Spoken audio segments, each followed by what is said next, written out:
Kingdom Worker Crash, see you Maroon, take one. If you could give your mom a tattoo, what would it say? So not gonna lie, I already made her get one. What? I told her it was like a mother bonding activity, and she loves those. So it's kind of got a tattoo because you were like, yeah, it'll be fun. We'll do it together. yeah.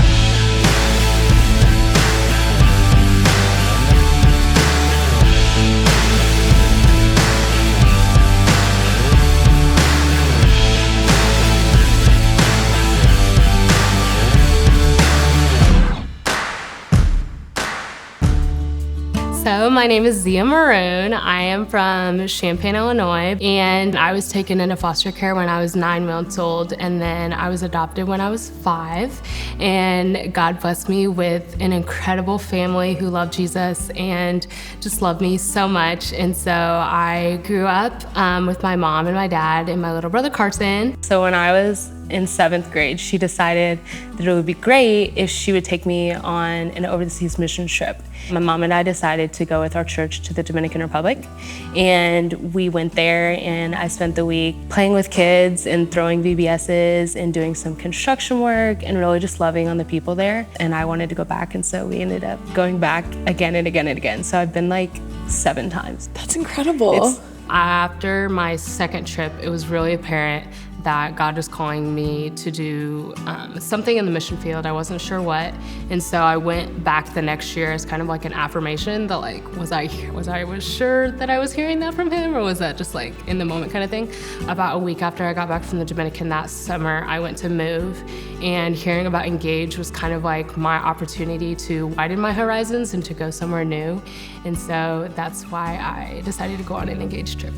Before I went, I just told myself that I was going to open my eyes and my heart just to see if Kenya was someplace that God was leading me, if that was the place where He wanted me to continue my missionary dreams. The second that I stepped off the plane, like I just got this feeling where I was like, this is where I'm supposed to be, like this is what the Holy Spirit feels like. And so that was when I decided that I was going to continue to do missions work in Kenya. And so we partner with a ministry called Jacaranda Community.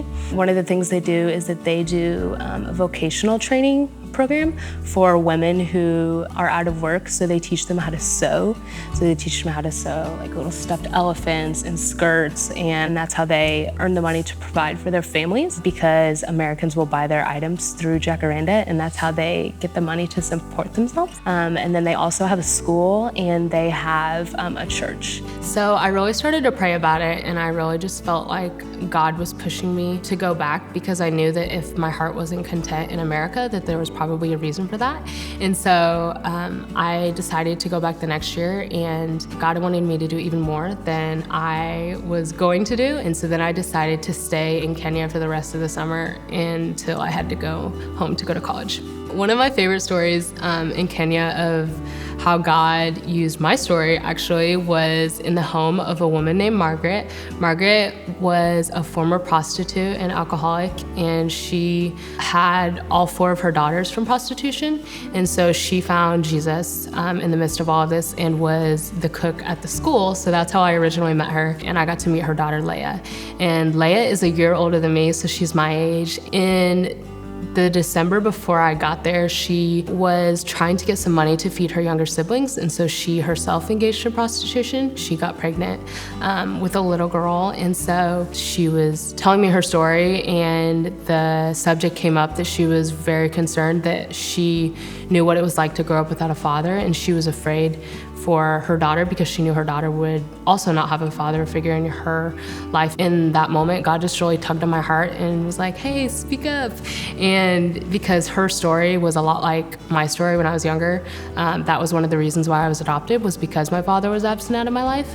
But just because my father was absent out of my life didn't mean that God couldn't do crazy cool things in my life. And so I told her my story and was able to encourage her and to be a part of her story, because my past was her present. And so I was able to just speak to that, and she was able to hear from someone who had been where she was that things were going to be okay. The next year that I went back, the very day that I got there, she was leaving for boarding school, but I got to catch her before she left, and she introduced me to her daughter, and she was just a completely different girl. She was super excited about life and super excited about what God was doing in her life, and I got to spend the rest of the summer ministering to her daughter and loving on her mom. It was probably the best way that things could have turned out. Hi, my name is Zia Maroon, and I am a kingdom worker.